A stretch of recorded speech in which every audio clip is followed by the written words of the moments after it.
Welcome to our channel. Today we how to update Marketo sales activities in Salesforce, detailed guide step by step clearly.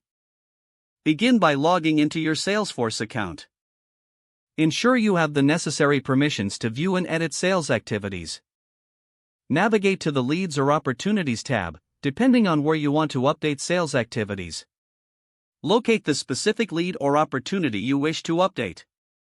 Click on the name of the lead or opportunity to open its details page.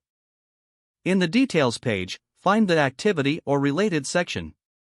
Click on Log a call or Add activity as applicable. Enter the relevant information in the provided fields. Include the date and time of the activity. Select the type of activity from the drop-down menu. Add any relevant notes or comments to provide context. If applicable, link the activity to other records such as contacts or campaigns. Once all information is entered, click the Save button to update the record. To associate Marketo activities, navigate to the Marketo integration section within Salesforce. Find the Sync or Update option specifically for Marketo activities. Initiate the sync process to ensure all activities are up to date. Verify that the updates reflect in both Salesforce and Marketo. If any discrepancies arise, refer to the integration settings or troubleshoot the connection. Always review the latest activity logs to confirm accuracy.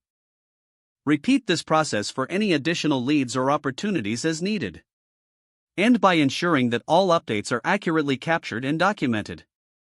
If the page does not load, refresh the browser or try again in a private or incognito window. Make sure you are using the correct email address, then retype it carefully to avoid small typos. If your password is not accepted, use the reset option and create a new strong password you can remember.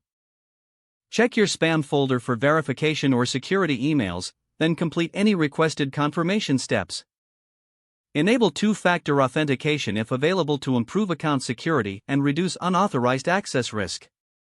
After signing in, review your profile details so your contact information and settings are accurate. And if you see an error message, note it down and try again after restarting your device and internet connection. Don't forget to like this video and subscribe to our channel for more step-by-step tech guides.